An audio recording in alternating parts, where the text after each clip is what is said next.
Hello my dear lovely students, welcome back to my channel Shubham lecturer. Student, आज का ये video बहुत ही ज़्यादा इंपॉर्टेंट है उन सभी स्टूडेंट्स के लिए जो इस बार 2024 बोर्ड एग्जाम देने वाले हैं, क्योंकि इस वीडियो में मैं आपको बताऊंगा कि बोर्ड एग्जाम 2024 में बोर्ड एग्जाम की कॉपी कैसे लिखें ताकि आपको फुल में फुल मार्क्स मिले। देखिए स्टूडेंट, आपकी तैयारी बहुत अच्छे से हुई है। मान लीजिए आप बहुत अच्छे से तैयारी कर रहे हैं और आप कह रहे हैं कि अब की बार मुझे 95% प्लस लेकर आना है, लेकिन अगर आपको कॉपी लिखने का सही तरीका नहीं पता होगा तो भैया 95% भूल जाइए। कॉपी कैसे लिखते हैं, आखिर टॉपर कैसे कॉपी लिखते हैं, पूरा प्रोसेस मैं इस वीडियो में बताऊंगा।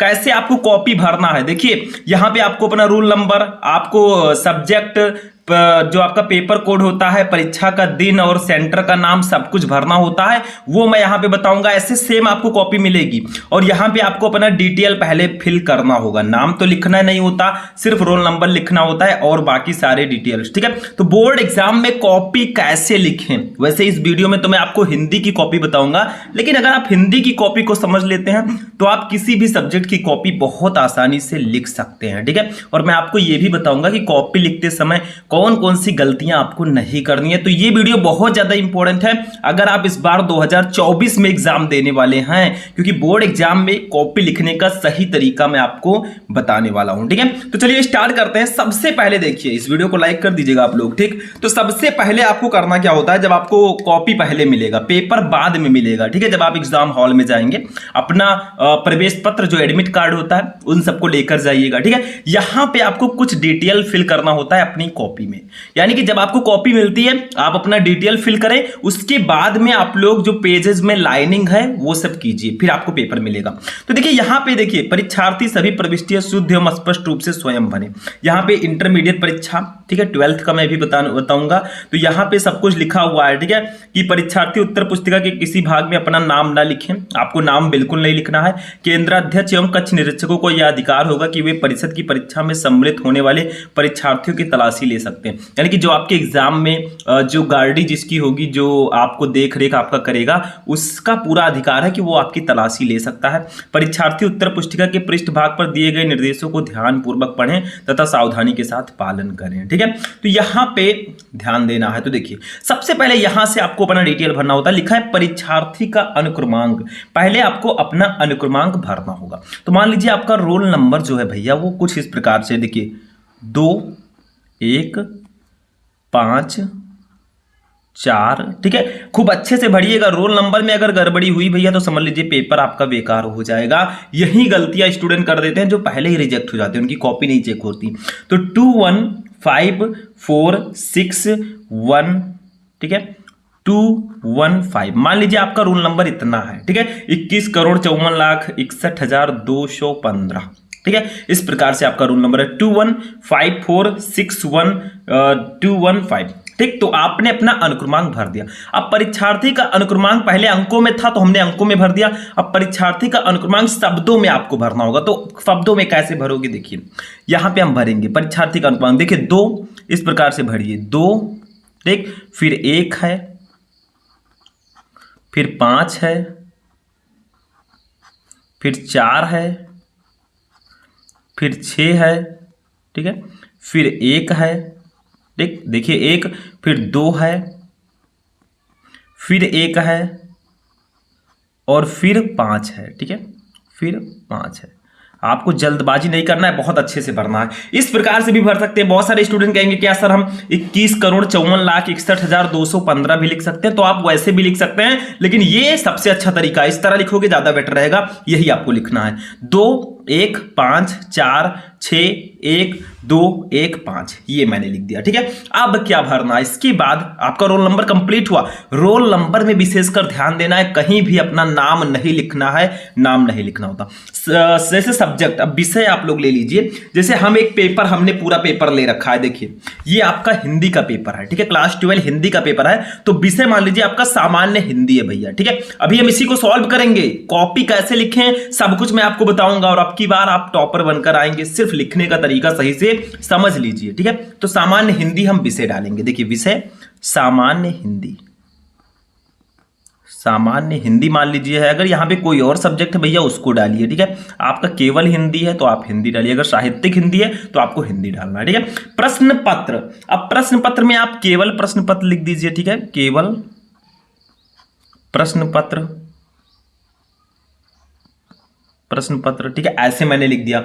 अब देखिए यहां पर प्रश्न पत्र पर अंकित संकेतांक, देखिए एक कोड दिया रहता है। जैसे देखिए मैंने एक दूसरा पेपर ले रखा है, बस आप कोड समझिए, सब्जेक्ट पर मत जाइए। ऐसे कोड दिया रहेगा, ये ओरिजिनल पेपर है जो मैं इस समय मैंने ले रखा है, तो ऐसे कोड दिया रहेगा 347 CF ऐसे दिया रहेगा। तो मान लीजिए ये है या कुछ दूसरा है, ये सब्जेक्ट पे मत जाइए, जो आपके पेपर में रहेगा उसको लिखिएगा। जैसे 347 CF है तो ऐसे लिख देंगे यहाँ पे। संकेतांक क्या लिखेंगे, 347 ब्रैकेट में है CF, ठीक है, ऐसे दिया है तो ऐसे लिख देंगे। हिंदी में जो आपका दिया रहेगा, पेपर में जो आपका दिया रहेगा वो आप लिखिएगा। ध्यान से समझिए, इसको समझ गए तो आप कॉपी जाकर बहुत अच्छे से भर लेंगे। जब हम लोग पढ़ते थे भैया ऐसी सुविधा नहीं थी, फोन हमारे पास नहीं था, हम लोग जब जाते थे वहां पे एग्जाम हॉल में बैठते थे तो एग्जामिनर हमें बताता था कैसे कॉपी भरना है। आपके पास तो सुविधा है, आप टॉपर बन सकते हैं, आप डिजर्व करते हैं टॉपर बनना, क्योंकि आपके पास सारी सुविधाएं हैं। आप पहले ही जान जाएंगे कैसे कॉपी भरना है, कैसे क्या करना है। अब तो सारी चीजें ऑनलाइन हो गई, ठीक है। फिर परीक्षा का दिन, मान लीजिए परीक्षा का दिन आपसे पूछा जा रहा है, तिथि नहीं पूछी जा रही है, तो दिन मान लीजिए सोमवार है भैया, ठीक है, सोमवार, तो हम सोमवार हमने लिख दिया। मान लीजिए जो दिन होगा उसको आपको लिखना है, सोमवार नहीं, जो आपका दिन होगा, जिस दिन आपका पेपर होगा उसको लिखिएगा। फिर परीक्षा तिथि एवं पाली, परीक्षा तिथि आपको लिखना है और पाली लिखना है, ठीक है। तो परीक्षा तिथि मान लीजिए कि जैसे आपका 15 तारीख को है, ठीक है, 2 फरवरी मान लीजिए, 15 फरवरी 2024 को है, ठीक है, तो ऐसे लिख देंगे 15/2/2024, ठीक, ऐसे लिख देना है। पाली आपका द्वितीय है तो द्वितीय लिख दीजिएगा, और फर्स्ट है तो फर्स्ट लिख दीजिएगा। केंद्र का नाम, ये इंपॉर्टेंट है, जहां आपका सेंटर गया है, जहां आप एग्जाम दे रहे हैं इस समय बैठ के, उसका नाम लिख देना। जैसे मान लीजिए हम दे रहे हैं सरस्वती इंटर कॉलेज में, तो ऐसे लिख देंगे सरस्वती इंटर कॉलेज, ठीक है, ऐसे मैंने नाम लिख दिया। ऐसे आपको अपना केंद्र का नाम लिखना होगा, ठीक है। तो इस प्रकार से आपको पूरा कॉपी भरना है। पहले आपको अपना रोल नंबर, फिर शब्दों में रोल नंबर, फिर विषय, फिर प्रश्न पत्र, फिर आपको पेपर कोड, फिर परीक्षा का दिन, तिथि और केंद्र का नाम, ठीक है, ऐसे आपने फिल कर दिया, ठीक। तो ये तो था कि आप लोग कैसे फिल करेंगे कॉपी को, ये तो मैंने बता दिया, बहुत सिंपल सा है। अब हम लोग कॉपी लिखेंगे कैसे। जैसे आपने पूरा कॉपी फिल कर दिया, ठीक है, अब क्या करना है आपको, दूसरा काम जो सबसे पहले करना है भैया वो लाइनिंग वाला है। जैसे आपको ये पेपर है, ठीक है, इसके पास लाइनिंग कर देना है, मतलब दोनों तरफ आप लोग लाइनिंग करिएगा ऐसे, ठीक। लाइनिंग मतलब जो आपको कॉपी मिला, तो कॉपी के बाद पेपर कुछ देर बाद मिलता है, ठीक है, तो कॉपी में अपना डिटेल भरिएगा। उसके बाद में आप पूरे कॉपी में जितना आपको सॉल्व करना होगा उसका लाइनिंग जरूर कर दीजिएगा, ठीक है। तो मैंने यहाँ पे लाइनिंग कर दिया। बहुत सारे स्टूडेंट कहते हैं सर दोनों तरफ कर सकते हैं, एक ही तरफ, आप जो चाहें दोनों तरफ भी कर सकते हैं, एक तरफ भी, कोई दिक्कत नहीं है। दोनों करेंगे तो ज़्यादा बेटर रहेगा, बीच में स्पेस आपका होना चाहिए, ठीक है। तो ये आपका हो गया। लाइनिंग पूरे पेज में आप कर दीजिएगा, क्योंकि आपके पास समय रहेगा, ठीक। ऐसा ना हो कि जब आप पेपर सॉल्व करें तो लाइनिंग करने में बिजी हो जाए, तो आपको पहले ही कर देना है। फिर आपको मिलेगा पेपर, ठीक, स्टेप बाय स्टेप मैं सारी चीज़ें बता रहा हूँ। तो मान लीजिए आपका पेपर है, ठीक, ऐसे, तो 12th हिंदी का ये पेपर है। तो देखिए क्लास 12 सामान्य हिंदी, समय आपके पास 3 घंटे 15 मिनट रहेगा, सबको पता है 3 घंटे 15 मिनट में आपको पेपर सॉल्व करना है। नोट नंबर 1, प्रारंभ के 15 मिनट परीक्षार्थियों को प्रश्न पत्र पढ़ने के लिए है, और इस प्रश्न पत्र में 2 खंड है। हिंदी 12th हिंदी में 2 खंड है भैया, खंड का और खंड खा, ठीक, 2 खंड आपको इसमें देखने को मिलेंगे। तो देखिए अब यहाँ पे कैसे लिखेंगे, देखिए सबसे पहले हम क्या हेडिंग डालेंगे, खंड का। खंड का जो आपका है, इसमें प्रश्न नंबर 1 है हिंदी के बहुविकल्पीय प्रश्न, देखिए का, खा, गा, घा, अंगा, ठीक है, ऐसे प्रश्न नंबर 1 में है। तो सबसे पहले हम हेडिंग डालेंगे खंड का। पहले एग्जामिनर को ये पता चले आपने कौन सा खंड किया है, और कोई जरूरी नहीं है कि आप लोग पहले खंड का ही करें। आपको का नहीं पता है, खा का पता है, तो पहले खंड का हेडिंग डाल सकते हैं, ठीक है। लेकिन का अगर पता है तो खंड का ऐसे पहले हेडिंग हम डालेंगे, ठीक है। यहाँ पे ध्यान दीजिएगा, यहाँ पे हम लोग हेडिंग डालेंगे खंड का, ठीक है, ऐसे हमने हेडिंग डाल दिया। अब ऐसे लाइनिंग कर दीजिएगा, देखिए ऐसे आपको लाइनिंग अंडरलाइन कर देना है, ठीक। हेडिंग हो गया। अब हम लोग क्या डालेंगे, देखिए खंड का तो हो गया। अब हमें सॉल्व करना है फर्स्ट क्वेश्चन को, प्रश्न नंबर 1 को, इसको बहुविकल्पीय प्रश्न को सॉल्व करना है। ठीक, तो प्रश्नोत्तर संख्या 1 डालेंगे। ठीक, क्योंकि प्रश्न नंबर 1 को हम सॉल्व कर रहे हैं, तो प्रश्नोत्तर संख्या 1 यहां पे डाल दीजिए, चाहे थोड़ा नीचे भी आप लोग कर सकते हैं, यहां पे भी। ठीक है, प्रश्नोत्तर संख्या 1। ठीक है, मतलब आप प्रश्न नंबर 1 का उत्तर लिख रहे हैं। ठीक है, तो ऐसे करके इसको भी अंडरलाइन कर रहे हैं। जितना स्लो प्रोसेस में मैं कर रहा हूं, आप लोग थोड़ा फास्ट कीजिएगा, क्योंकि मैं तो स्लो करूंगा, आपको समझाने के लिए मैं बता रहा हूं। ठीक है, अब देखिए यहां पे प्रश्नोत्तर संख्या भी डाल दिया। अब आपको क्या करना है, जैसे इसमें काखा गघा अंगा करके क्वेश्चन है, जैसे का है शिक्षा का उद्देश्य निबंध के लेखक हैं, तो इसके लेखक कौन है, संपूर्णानंद जी हैं, सेकेंड ऑप्शन राइट होगा। ठीक है, ऐसे दूसरा खा क्वेश्चन है, लल्लू लाल की रचना है प्रेम सागर, सेकेंड ऑप्शन सही है। गा है पर्दा कहानी के लेखक हैं यशपाल, फोर्थ ऑप्शन सही है। उसके बाद आवारा मसीहा के रचनाकार हैं विष्णु प्रभाकर, फर्स्ट ऑप्शन सही है। फिर अंगा नंबर है बाण भट्ट की आत्मकथा के लेखक हैं कौन, वासुदेव शरण अग्रवाल, हजारी प्रसाद द्विवेदी, तो चौथा ऑप्शन सही है। तो इसको कैसे लिखोगे, देखिए रेड, बाकी कलरफुल पेन आपको यूज बिल्कुल नहीं करना है। और एक चीज और ध्यान दीजिएगा, मान लीजिए आप लिख रहे हैं कुछ, मान लीजिए आपने लिखा सुख परीक्षा गुरु, परीक्षा गुरु, ठीक है, ऐसे लिख दिया। मान लीजिए कोई भी गलती है, तो आप लोग काटने का तरीका देखिए, बहुत सारे स्टूडेंट क्या करते हैं, ऐसे ऐसे करके काट देते हैं, ये गलत तरीका। इससे एग्जामिनर के माइंड सेट पर प्रभाव पड़ता है। इसको काटना कैसे, मान लीजिए कुछ गलती हो गई है, तो परीक्षा गुरु आपने लिखा, ठीक है, इसको कट करने के लिए आपको सिर्फ एक लाइन ऐसे कर देंगे तो अच्छा रहेगा। देखिए कौन अच्छा लग रहा है, ऊपर वाला ज्यादा, कुछ ज्यादा कटिंग है, नीचे वाले में कम कटिंग है। ठीक है, तो इस प्रकार से ये ध्यान रखिएगा। अब इसको देखिए, प्रश्नोत्तर संख्या 1 हमने डाला। अब का आंसर लिखना है, तो क्या करेंगे, देखिए ऐसे पहले हम लोग लिखेंगे का। ठीक, अब का कौन सा ऑप्शन सही है, इसको लिखेंगे। देखिए का सही है दूसरा ऑप्शन संपूर्णानंद। ठीक है, दूसरा ऑप्शन सही है, तो का ब्रैकेट में हम लिख देंगे सेकेंड ऑप्शन। ठीक है, ऐसे सेकेंड लिख दिया। अब सही है संपूर्णानंद, संपूर्णानंद, तो मैंने ऐसे इसको लिख दिया। ठीक है, अब खा वाला देखिए, खा वाला, अब देखिए खा वाला हमारा क्वेश्चन है लल्लू लाल की रचना है, दूसरा प्रेम सागर, तो वैसे इसको भी लिख देंगे। इसका देखिए दूसरा सही है भैया, दूसरा प्रेम सागर सही है, तो ऐसे लिख देंगे प्रेम सागर। ठीक है, ऐसे देखिए, ऐसे आप काखा गागा करते चले जाइए। गा वाले का कौन सा सही है, घा वाले का कौन सा सही है, अंगा वाले का कौन सा सही है। ठीक है, ऐसे हमने लिख दिया, मैंने लिख दिया है। अब सही आंसर देखिए, गा वाले का हमारा सही है यशपाल, फोर्थ ऑप्शन सही है, तो इसको लिख देंगे फोर्थ। ठीक है, यशपाल, यशपाल। ठीक, ऐसे कर देना है, बस सिंपल सा है। ऐसे घा वाले का कौन सा सही है, घा वाले का फर्स्ट सही है विष्णु प्रभाकर, तो इसको ऐसे लिख देंगे फर्स्ट। ठीक, नाम है भैया विष्णु प्रभाकर, तो ऐसे लिख देंगे विष्णु प्रभाकर। ठीक, अब आते हैं अंगा नंबर क्वेश्चन पर। देखिए अंगा वाला कौन सा सही है, बाण भट्ट की आत्मकथा के लेखक हजारी प्रसाद द्विवेदी, चौथा सही है, तो फोर्थ ऑप्शन सही है हजारी प्रसाद द्विवेदी, हजारी प्रसाद द्विवेदी। ठीक है, प्रसाद द्विवेदी। ठीक है, ये ऑप्शन सही है भैया, तो इसको मैंने कर दिया, बस हो गया। फर्स्ट क्वेश्चन का आंसर हो गया हमारा। अब आता है सेकंड, नीचे देखिए प्रश्न नंबर 2 आएगा, इसको हम अलग से हेडिंग डालेंगे। तो ऐसे आपको ऑब्जेक्टिव क्वेश्चन अगर दिया गया तो का दूसरा सही है संपूर्णानंद, खा का दूसरा प्रेम सागर, गा का चौथा यशपाल, घा का पहला विष्णु प्रभाकर, अंगा का चौथा हजारी प्रसाद द्विवेदी, बस हो गया। इस तरह से लिखो भैया, तो पूरे नंबर मिलेंगे। ऐसे एग्जामिनर करेगा 1 1 1 1, 5 नंबर का ये है, एक एक क्वेश्चन एक एक नंबर का 5 नंबर मिल जाएगा।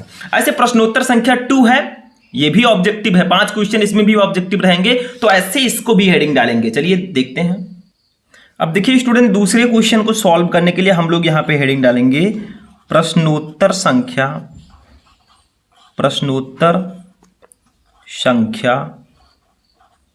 2।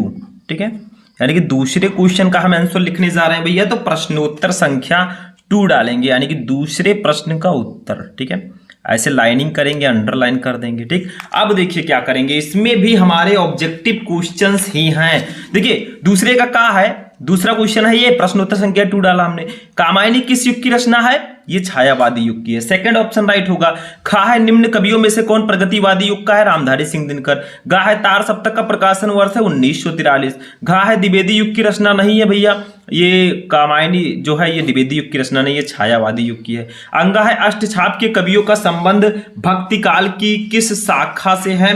तो वो है इधर ऑप्शन है नेक्स्ट पेज में, कृष्ण भक्ति शाखा से। तो इसमें भी काखा गघा अंगा करके 5 क्वेश्चन हैं, पांचों का आंसर लिखना है। तो देखिए ऐसे करेंगे, का, ठीक है, खा, गा, घा और अंगा। चूंकि ऑब्जेक्टिव क्वेश्चन है, एक लाइन से ज्यादा होगा नहीं, तो इसीलिए मैंने पहले इसको कर दिया है, ठीक है। अब देखिए का वाले का कौन सा ऑप्शन सही है? का हमारा दूसरा ऑप्शन सही है, छायावादी युग। तो का हम लोग ऐसे 2 लिखेंगे, जैसे उसमें किया था, कुछ नया मैं नहीं कर रहा हूं, ठीक है। सेकंड है छायावादी युग, छायावादी युग, ठीक है। ध्यान से समझिएगा, ऐसे ही करना एग्जाम में, तभी फुल में फुल मार्क्स आपको मिलेंगे, ठीक है। ऐसे खा का कौन सा सही है? खा का है चौथा रामधारी सिंह दिनकर, तो खा का लिखेंगे 4th नंबर ऑप्शन सही है, रामधारी सिंह दिनकर, रामधारी सिंह, ठीक है, दिनकर, ठीक है, ये ऑप्शन सही है। इसके बाद में आते हैं गा वाले नंबर पर। गा है तार सप्तक का प्रकाशन वर्ष भैया, दूसरा ऑप्शन 1943 ईस्वी, जो इसमें दूसरा लिखेंगे ऐसे 1943 ईस्वी, ठीक है। इसके बाद में आते हैं घा वाले पर। घा वाला हमारा है द्विवेदी युग की रचना नहीं है, चौथा है कामायनी, तो 4th लिखेंगे कामायनी, ठीक है। साथ साथ में मैं करते हुए चल रहा हूं ताकि आपका भी आपको भी पता चल सके कैसे हमें लिखते हुए चलना है, ठीक है। ऐसे अंगा नंबर हमारा था अष्टछाप के कवियों का संबंध भक्ति काल की किस शाखा से है? तो इसका ऑप्शन सही था, ऑप्शन नंबर 4th, कृष्ण भक्ति शाखा। तो यहां पे लिखेंगे 4th ऑप्शन सही है, कृष्ण भक्ति शाखा, कृष्ण भक्ति शाखा से, ठीक है। तो अष्टछाप की कृष्ण भक्ति शाखा से इसका संबंध है। तो 10 नंबर हमने क्लियर कर लिया, यानी कि स्टार्टिंग के जो 10 ऑब्जेक्टिव क्वेश्चन थे उनका आंसर हमने लिख दिया। अब तीसरे क्वेश्चन पर आते हैं। दिए गए गद्यांश पर आधारित निम्नलिखित प्रश्नों का उत्तर दीजिए। हिंदी का गद्यांश है 10 नंबर का पूरे रहेगा, इसका आंसर कैसे लिखेंगे? बहुत सारे स्टूडेंट कंफ्यूज रहते हैं, तो कंफ्यूज मत रहिए, सारे कंफ्यूजन हम दूर करेंगे। देखिए इसमें 2 गद्यांश रहेंगे, एक आपका ये है, दूसरा ये है। गद्यांश दिया गया जैसे देखिए, धरती माता की कोख में जो अमूल्य निधियां भरी हैं जिनके कारण वो वसुंधरा कहलाती है, उससे कौन परिचित ना होना चाहेगा। लाखों करोड़ों वर्षों से अनेक प्रकार की धातुओं को पृथ्वी को पीस पीस कर अगणित प्रकार की मिट्टियों से पृथ्वी की देह को सजाया है। हमारे भावी आर्थिक अभ्युदय के लिए इन सब की जांच पड़ताल करना आवश्यक है। इसके नीचे 5 क्वेश्चन है, 2-2 नंबर मिलेंगे, 1 2 3 4 5। 5 क्वेश्चन है, एक क्वेश्चन के लिए 2 नंबर, 5 क्वेश्चन के लिए 10 नंबर, पांचों का आंसर दीजिए, 10 नंबर ले जाइए। नहीं पता ये वाला गद्यांश तो अथवा लगाए भैया ऑप्शन है, ये नहीं पता दूसरा कर दीजिए, अशोक के फूल, ठीक है, चैप्टर से है ये।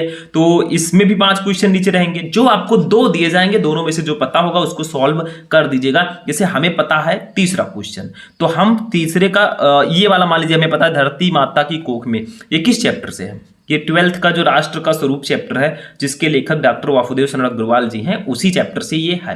क्वेश्चन क्या है देखिए, इसको पढ़ दिया हमने। फर्स्ट है उपयुक्त गद्यांश का संदर्भ लिखिए, यानी कि पहले आपको इस गद्यांश का संदर्भ लिखना है, मतलब इस किस पार्ट से, इसके लेखक कौन है। दूसरा धरती वसुंधरा क्यों कहलाती है, तो लिखा है देखिए, सबका आंसर इसी में मिलेगा। धरती माता की कोख में जो अमूल्य निधियां भरी हैं जिनके कारण वो वसुंधरा कहलाती है। तीसरा है रेखांकित अंश की व्याख्या कीजिए, ये जो धरती माता से लेकर जो होना चाहेगा, इसके नीचे देखिए रेखाएं हैं, इतने का व्याख्या अपनी भाषा में करना है। चौथा है पृथ्वी की देह को किसने सजाया है, तो लिखा है देखिए, पृथ्वी को पीस पीस कर अगणित प्रकार की मिट्टियों से पृथ्वी की देह को सजाया है। आंसर ज्यादातर इसी में दिया रहेगा, बस संदर्भ अलग से लिखना होगा, रेखांकित अंश की व्याख्या कर दी होगी, ठीक है। पांचवा है भावी आर्थिक अभ्युदय हेतु हमें क्या करना चाहिए, तो इसमें दिया है हमारे भावी आर्थिक अभ्युदय के लिए इन सब की जांच पड़ताल आवश्यक है। तो ऐसे पहचानना सीखिए, अगर आप पहचान गए किस चैप्टर से है, बहुत आसानी से आप इसको सॉल्व कर लेंगे, 10 नंबर क्लियर हो जाएगा। लेकिन कैसे करोगे वो मैं चलिए बता रहा हूं आपको। तो प्रश्नोत्तर संख्या 3 डालेंगे, क्योंकि ये तीसरा क्वेश्चन है, ठीक है। तो चलिए आगे बढ़ते हैं। देखिए यहां पे हेडिंग हम डालेंगे, आपको पेज जिस पेज में होगा उसी पेज के अकॉर्डिंग डालना है। तो प्रश्नोत्तर संख्या, ठीक है, संख्या कौन सा है ये भैया, ये तीसरा है, तो 3 लिख देंगे, बस हो गया। ठीक, सिंपल सा है, इसमें कुछ नहीं है, बस ध्यान से समझना है। नीचे अंडरलाइन करना बहुत जरूरी है। बहुत सारे स्टूडेंट क्या करते हैं कि अंडरलाइन नहीं करते, सोचते हैं लास्ट में कर देंगे और लास्ट में पेपर सॉल्व करते करते टाइम निकल जाता है। ठीक है, तो अब क्या करेंगे, यहां पे ध्यान दीजिएगा थोड़ा सा। प्रश्नोत्तर संख्या 3 हमने डाल दिया। अब देखिए ये आपका गद्यांश है, धरती माता की कोख में जो अमूल्य निधियां भरी हैं, यहां से लेकर जांच पड़ताल करना आवश्यक है। ठीक है, तो यहां पे हम करेंगे क्या, जैसे एग्जामिनर आपके पास 2 गद्यांश रहेंगे, एक ही करना है, तो कैसे पहचानेगा आपने कौन सा किया है, तो इसको धरती माता लिखकर डॉट डॉट करके आवश्यक है लिख देंगे ताकि उसको पता चल जाए। ठीक है, तो लिखेंगे धरती माता, ठीक है, फिर ऐसे डॉट डॉट डॉट डॉट आप स्केल से कीजिएगा, ज्यादा अच्छा दिखेगा। ठीक है, जितना सुंदर, जितना अच्छा आप परफॉर्म कर सकते हैं भैया उतना अच्छा कीजिए, क्योंकि यही 3 घंटे आपके पूरे साल के मेहनत को डिसाइड करते हैं कि पूरे साल आपने कैसी तैयारी की है। क्योंकि आप बहुत तैयारी अच्छी हुई है, अगर कॉपी नहीं लिख पाएंगे, इस 3 घंटे को सही से यूज नहीं कर पाएंगे, बेकार है। ठीक है, 3 घंटे बहुत अच्छे से लिखना है। जैसे मैंने बताया, स्टार्टिंग के 3-4 पेजेस में काट पीट बिल्कुल ना करें, खूब सुंदर 8-10 पेज, स्टार्टिंग के 5-6 पेज बहुत अच्छे से लिखें, तभी आपको पूरा नंबर मिलेगा, क्योंकि एग्जामिनर को पता चल जाएगा कि बच्चा बहुत तेज है। ठीक है, फर्स्ट देखिए, उपयुक्त गद्यांश का संदर्भ लिखिए। अब पहले हम फर्स्ट हेडिंग डालकर संदर्भ हेडिंग डालेंगे। पहले का आंसर लिखेंगे पहले, फिर सेकंड, फिर थर्ड, फोर्थ, फिफ्थ। ठीक है, तो यहां पे फर्स्ट का आंसर हम लिख रहे हैं, तो फर्स्ट हमने हेडिंग डाल दिया। अब यहां पे हेडिंग डालेंगे संदर्भ, संदर्भ। ठीक है, ऐसे हमने हेडिंग डाल दिया। अंडरलाइन भी कर देंगे भैया, अंडरलाइन टाइम टाइम से आप लोग कीजिएगा। ठीक है, जो भी लिखें खूब अच्छे से लिखें ताकि नंबर आपको देने में कोई प्रॉब्लम ना हो। अब मैंने बताया ये चैप्टर जो है, जो गद्यांश अभी हमने देखा, वो हमारे राष्ट्र का स्वरूप चैप्टर से लिया गया है, जिसके लेखक डॉक्टर वासुदेव शरण अग्रवाल हैं। तो उसको किस प्रकार से लिखेंगे, देखिए, प्रस्तुत गद्यांश हमारी पाठ्य पुस्तक, हमारी पाठ्य, आप हमसे भी अच्छा खूब सुंदर राइटिंग में लिखिएगा। ठीक है, पाठ्य पुस्तक के, अब देखिए कौन सा भाग है भैया, ये गद्य भाग है, तो यहां पे ऐसे लिखेंगे और गद्य भाग इसको ब्लैक से लिखिएगा। ठीक है, जो मेन पॉइंट है उसको ब्लैक से लिखेंगे, हाईलाइट रहेगा। तो गद्य भाग में संकलित, संकलित। ठीक है, तो अभी तो हमने गद्य भाग लिखा है भैया, लेखक का नाम पाठ का नाम तो लिखा ही नहीं। ठीक है, संकलित एवं, देखिए अब लेखक की थोड़ी विशेषता लिख देंगे, जैसे भारतीय संस्कृति के अध्येता हैं हमारे वासुदेव शरण अग्रवाल जी, तो भारतीय संस्कृति के अध्येता। ठीक है, अब लिखेंगे लेखक का नाम, कौन है वो, डॉक्टर वासुदेव शरण अग्रवाल, तो ऐसे लिख देंगे, ब्लैक से लिखिएगा, इसको ध्यान दीजिएगा।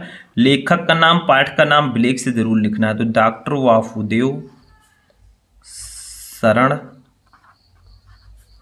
अग्रवाल। ठीक है, ये हमारे डॉक्टर वासुदेव शरण अग्रवाल जी हैं। ठीक है, द्वारा लिखित, द्वारा लिखित। अब इनके पाठ का नाम लिखना है, पाठ का नाम है राष्ट्र का स्वरूप, तो लिख देंगे राष्ट्र का स्वरूप। ठीक, स्वरूप। शीर्षक निबंध, शीर्षक निबंध से अवतरित है, से अवतरित है। ठीक, देखिए भैया जो आपकी कॉपी है, एग्जाम वाली कॉपी, और भी उसकी क्वालिटी रहेगी और अच्छा रहेगा। ठीक है, दिखने में और लिखने में भी। ठीक है, तो टेंशन मत लीजिएगा। तो संदर्भ हमने हेडिंग डाला, फर्स्ट क्वेश्चन, प्रस्तुत गद्यांश हमारी पाठ्य पुस्तक के गद्य भाग में संकलित एवं भारतीय संस्कृति के अध्येता डॉक्टर वासुदेव शरण अग्रवाल द्वारा लिखित राष्ट्र का स्वरूप शीर्षक निबंध से अवतरित है।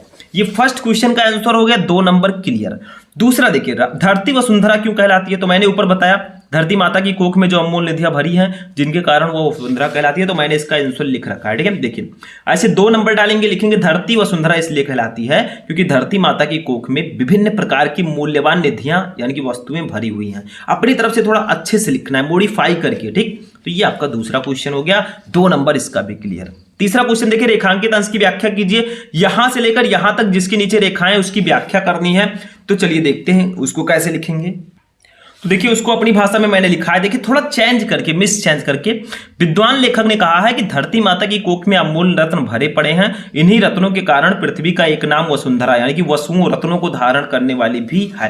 क्वेश्चन था कि पृथ्वी धरती रेखांकित अंश की व्याख्या करनी थी कि धरती माता की कोख में जो अमूल्य निधियां भरी हैं जिनके कारण वो वसुंधरा कहलाती है, उससे कौन परिचित ना होना चाहेगा। तो इसको अपनी भाषा में थोड़ा मॉडिफाई करके मैंने लिख दिया कि विद्वान लेखक ने कहा है कि धरती माता की कोख में अमूल्य रत्न भरे पड़े हैं, इन्हीं रत्नों के कारण पृथ्वी का एक नाम वसुंधरा, यानी कि वसुओं या फिर रत्नों को धारण करने वाली भी है।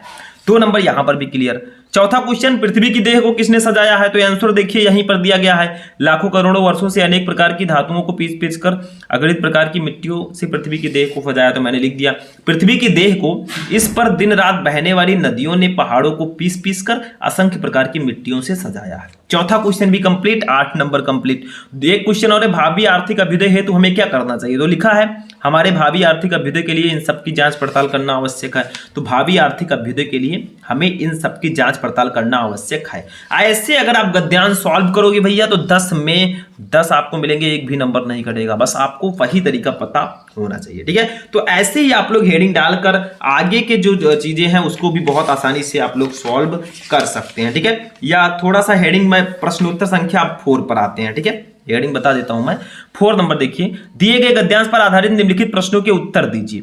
आपको 2 गद्यांश, पद्यांश, देखिए पद्यांश है, गद्यांश गद्य से था, पद्यांश पद से होगा। 10 नंबर ये भी, जैसे ये आपका पद्यांश है, इसके नीचे 5 क्वेश्चन है, ठीक है। ऐसे एक और पद्यांश दिया रहेगा, मतलब 2 दिए रहेंगे, आपको करना तो एक ही होगा जैसे उसमें किया था, ठीक है। देखिए दूसरा हमारा ये है, लज्जाशील पथिक महिला, देखिए अथवा लगा है। लज्जाशील पथिक महिला जो कहीं दृष्टि आए होने देना, विकृत वसना तोना तू सुंदरी को, जो थोड़ी सी शर्मिक वाहुल गोद ले श्रांति कोना, होठों की कमल मुख की म्लानताएं मिटाना, कोई क्लांता कृत ललाना खेत में जो दिखावे जाता, कोई जरद यदि हो व्यम में तो उसे ला, धीरे धीरे परच उसकी क्लांतियों को मिटाना, छाया द्वारा सुखित करना तप्त भूतांगना को। तो आपके पास 5 इसके नीचे भी क्वेश्चन रहेंगे। तो आपको करना क्या है, प्रश्नोत्तर संख्या 4 पहले डालना है, ठीक है। पहले लाइनिंग तो आपको करना ही होगा, साइड में वो आपने पहले ही कर रखा है, ठीक है। मैंने बताया था पहले ही आपको लाइनिंग कर देना है, ठीक, दोनों साइड में। अब यहां पे एक हेडिंग डालना है खूब अच्छा सा, प्रश्नोत्तर संख्या 4, प्रश्नोत्तर